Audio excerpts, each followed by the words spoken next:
परिक्रमा किया, पैदल परिक्रमा, तो बस माई को ही सौंप कर निकल गए। अब सौंप दिया इस जीवन का, सब भार तुम्हारे हाथों में है, जीत तुम्हारे हाथों में और हार तुम्हारे हाथों में। जब घर परिवार में रहो, इधर रहो, तो एक एक दिन का पता चलता है। और जब परिक्रमा में 3200 किलोमीटर पैदल चले, कब 5.5 महीना बीत गया, कब परिक्रमा शुरू हुआ कब समाप्त हुआ पता ही नहीं चला। खा पीकर नहीं चल पा रहे हैं गांव में और घर में। और जब परिक्रमा में थे, व्रत चल रहा था, निर्जला 1 महीने का व्रत करके बिना जल पिए भी माई ने ऐसा अद्भुत परिक्रमा करा दिया।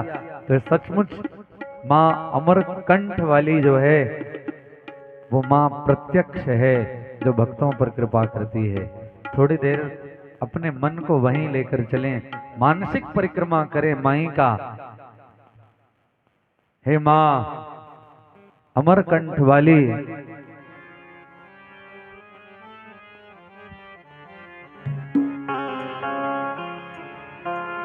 मैया अमरकंठ बली, मैया अमरकंठ बली, मैया अमरकंठ बली।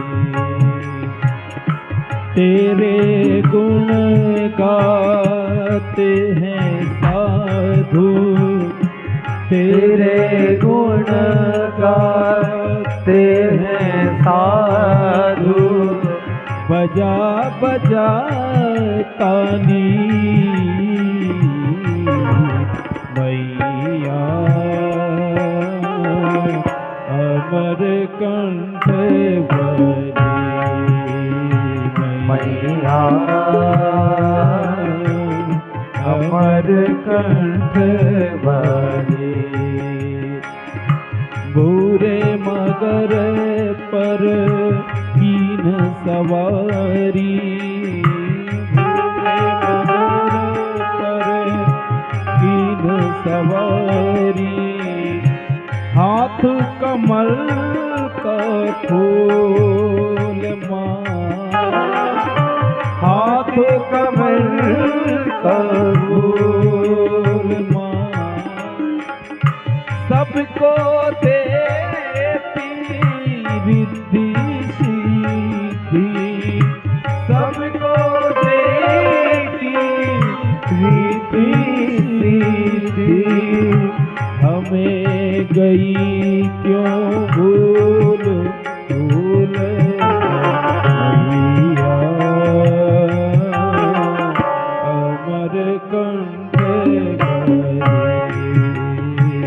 मैया अमरकंठ बली। करुणामयी है, दयामयी है माँ। एक बार कभी नर्मदा तट का आश्रय लेकर देखिए, एक बार चले गए तो लौटने का मन नहीं होता। प्रत्यक्ष माँ का अनुभव होता है। जिसने भी परिक्रमा किया, हर पग पग पर माँ ने अनुभव कराया है कि मेरे लाल तू अकेले नहीं चल रहा है, तेरे साथ तेरी माँ चल रही है। कभी लड़खड़ा कर गिरने लगे तो माँ संभाल लेती है। भक्त तट पर भूखा जाग तो सकता है, लेकिन माँ भूखा सोने नहीं देती है। घर में खूब खाकर भी थोड़ा सा नहीं चल पाते, और माँ ऐसा लगता है जैसे गोद में लेकर चलती है। एक दिन में 40-40 किलोमीटर चलने पर भी न श्रम का अनुभव होता है, न थकावट का अनुभव होता है। ऐसा लगता है अभी सोकर जाग रहे हैं। माँ गोद में लेकर चलती है। एक बार वो माँ का अनुभव हो जाए ना, तो फिर दुनिया में कहीं मन नहीं लगता। जब वहां से लौट जाओ एक बार, तो ऐसा लगता है कि जीवन की वो चेतना हमसे छिन गई है, लुप्त हो गई है। वो माँ का इतना प्रेम है। मैं ये सत्य कहता हूं कि माँ के द्वारा दी गई ये सेवा है, कथा, अन्यथा सब कुछ छोड़कर बस उसके तट पर बैठने में जो आनंद है वो दुनिया में कहीं नहीं है। मैं बार बार माँ से कहता हूं, माँ मेरा सामर्थ्य नहीं है, इस वाणी में इतना सामर्थ्य नहीं है कि कथा कर सके, सुना सके।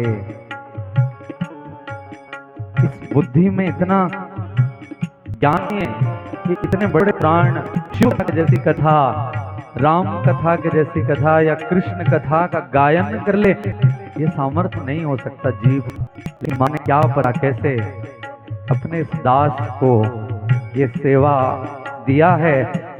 और वो माँ बनता हूँ, मन में आने पूर्व व्यास पर चढ़ता हूँ, तब तक एक कहता हूँ संभाल लेना, नहीं जा रहा।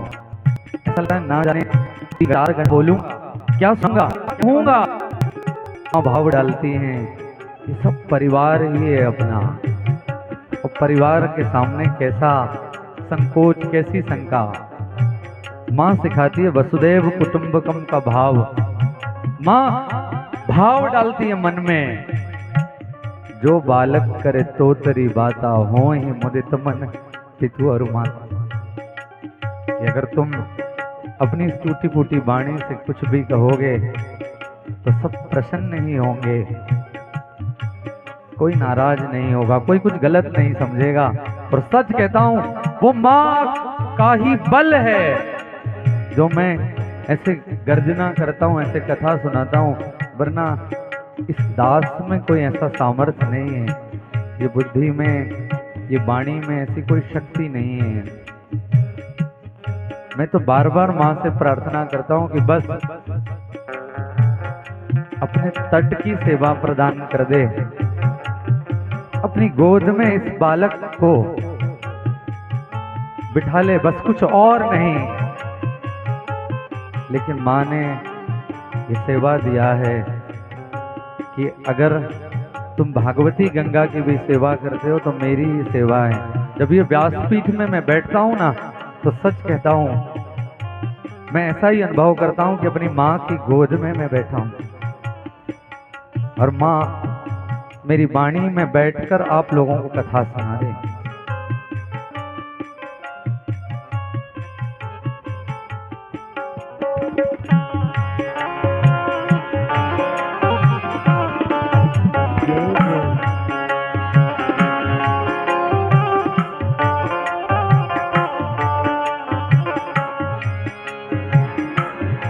नहीं हमारा कुटुंब कबीला, नहीं हमारा कुटुंब कबीला, नहीं तात और मात माँ,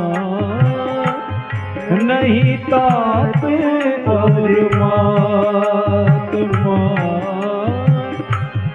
हम तो आए शरण तुम्हारी, हम तो आए शरण तुम्हारी।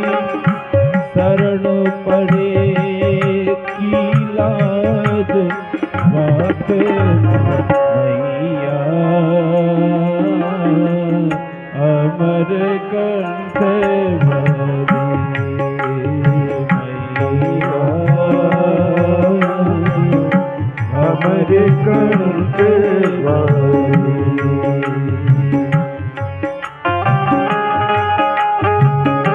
जब तट से जब भी कहीं आना जाना होता है ना, तो एक प्रकार की प्रसन्नता ये होती है कि माँ ने जो सेवा दिया है वो सेवा करने जा रहे हैं। लेकिन मन में यही पीड़ा होती है कि माँ के तट से दूर जा रहे हैं, माँ से दूर जा रहे हैं। वो माँ बार बार अनुभव कराती है हर जगह में, कभी प्रकृति के रूप में आकर, कभी गौ माता के रूप में आकर कि तू क्यों उदास होता है, मैं तेरे साथ में हूं। अनुभव भी किया है, चाहे आसपास जितनी प्राकृतिक आपदा रही हो, जहां मुझे सेवा माई की करने मिली, वहां कभी प्रकृति ने कोई गड़बड़ नहीं किया। हमने अपनी आंखों से लोगों के पांडाल उड़ते देखा है, मंच टूटते देखा है, और उसी बारिश तूफान में माई ने हमसे सेवा कराया और आवरण बनकर वो आद्य शक्ति पांडाल को पकड़कर खड़ी हो गई। तू चिंता मत कर, मैं हूं, कुछ नहीं होगा। 200 कथाएं हो चुकी हैं और आज तक किसी भी प्रकार का कोई विघ्न, कोई संकट मां ने नहीं आने दिया। लेकिन जैसे बेटी की विदाई होती है ना, ससुराल में सब होते हैं, सास है, ससुर है, नंद है, देवर है, पति है, लेकिन फिर भी जो माँ का जो वात्सल्य है, माँ की जो करुणा है, वो फिर भी पूरे जीवन भर खलते रहती है। एक तरफ पूरी दुनिया, एक तरफ माँ है। पूरी दुनिया दूर हो जाए फर्क नहीं पड़ता, लेकिन माँ थोड़ी भी ओझल हो जाए तो जीवन अधूरा सा लगने लगता है। और मेरा तो सौभाग्य है कि मुझे जन्म देने वाली माँ का भी वात्सल्य मिला और सबको जीवन देने वाली मेरी माँ नर्मदा का प्रेम भी सदैव इस बालक को मिलता। और कथा के माध्यम से इतनी सारी माताओं का भी प्रेम मिलता है। बस यही सोचकर तट छूट भी जाए तो थोड़ा मन लगा रहता है।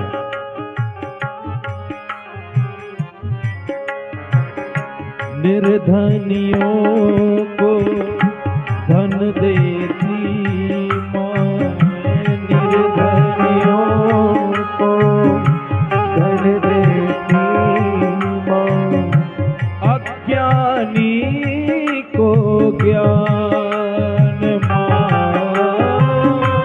अज्ञानी को ज्ञान माँ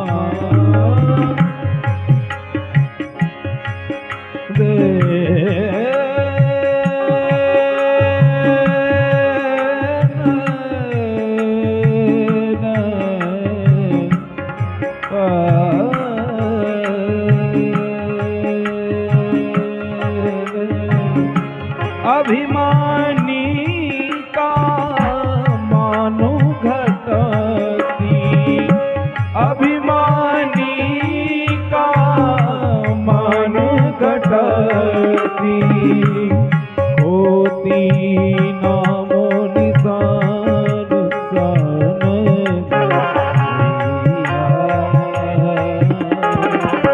अमर कंठ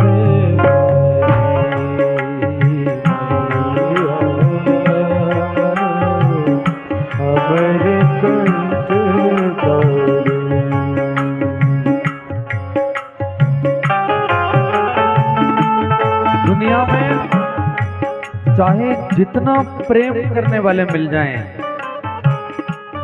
लेकिन कोई माँ की जगह नहीं ले सकता। माँ के बराबर कोई प्रेम नहीं कर सकता। दुनिया का प्रेम किसी न किसी कारण से होगा।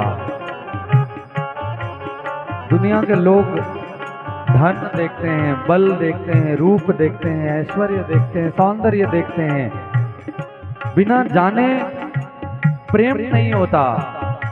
लेकिन माँ, जिस क्षण माँ को पता चलता है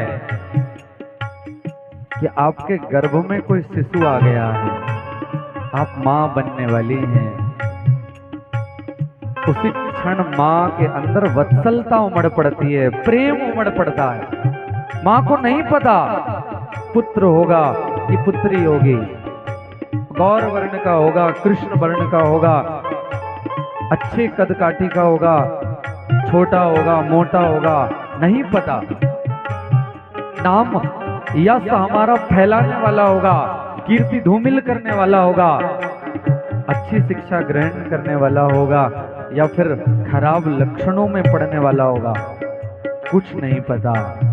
बस इतना पता है कि कोई गर्भ में आ गया है और उसी समय से इतना प्रेम, 24 घंटे उस प्रेम में मां रहती है। और वही शिशु एक दिन उस मां से प्रश्न करता है, तुमने मेरे लिए किया क्या है? जब उस मां से कहता है कि तुम्हारे पास विवेक नहीं है, ज्ञान नहीं है, तुम कुछ नहीं जानती हो, तब उस मां के हृदय में कितनी वेदना होती होगी। लेकिन मां की करुणा, मां का प्रेम, मां की वत्सलता अगर देखना है ना, तो कभी वृद्धाश्रम में जाकर देखना, जिन बच्चों ने मां को निकाल दिया, उन बच्चों के बारे में जाकर जब कोई कह दे कि तुम्हारा बच्चा कितना दुष्ट है, कितना निकृष्ट है, तुम्हें निकाल दिया, तो ऐसा लगता है कि वो माँ हमारी जवान खींच लेगी। सावधान, मेरे पुत्र को कुछ मत कहना, वो बहुत अच्छा है, उसने नहीं निकाला, मैं तो खुद उसे छोड़कर आई हूं। मेरी अधिक बोलने की आदत है ना, वो परेशान हो जाता था, इसलिए मैं यहाँ आ गई कि यहाँ 4 लोगों से बात कर लूं। खुद का दोष माँ बताती है, बच्चों का दोष नहीं बताती। जो दिन रात बच्चों पर ममता लुटाती है, प्रेम लुटाती है, करुणा लुटाती है, वही माँ कहलाती है। माँ शब्द में ही इतनी ममता है, इतनी वत्सलता है, केवल मुख से माँ निकल जाता है तो बहुत सारे दर्द मिट जाते हैं। जब चोट लगती है और बच्चा गिरता है, जैसे ही माँ निकला, दर्द कम हो जाता है। माँ को याद करते ही पीड़ा कम हो जाती है। जितनी करुणा माँ में है, मैं सच कहूँ इतनी करुणा भगवान में भी नहीं हो सकती। जितना प्रेम माँ करती है, उतना भगवान भी नहीं कर सकता। इसलिए जीवन में कुछ हो जाए, भगवान को पूजो मत पूजो, अपनी माँ को खुश रख लेना। जीवन में कभी कोई कठिनाई तुम्हें नहीं देखना पड़ेगा, कोई परेशानी जीवन में नहीं आएगी। लाखों पापी तारे मैया, लाखों पापी तारे मैया, लगी न पल की देर माँ, लगी न पल की देर माँ, अब तो मैया मेरी बारी, अब तो मैया मेरी बारी, कहाँ लगा दई देर तेरे भैया, अमर कंठ मैया, अमर कंठ वाले, हो सुन रेवा मैया, अमर कंठ वाली मैया, अमर कंठ वाले।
स्थान तुम्हारा जो धारा के पास था। अमरकंठ स्थान तुम्हारा दो धारों के पास। अमरकंठ स्थान तुम्हारा दो धारों के पास। अमरकंठ स्थान तुम्हारा दो धारों के पास। यहाँ शिव शंकर करतु तपस्या। यहाँ शिव शंकर करते तपस्या। उच्च शिखर कैलाश पास भैया। अमरकंठ बली मैया। अमरकंठ वाली ओ सुन रेवा मैया। अमरकंठ बली मैया। अमरकंठ वाली। अमरकंठ बली। अमरकंठ बली।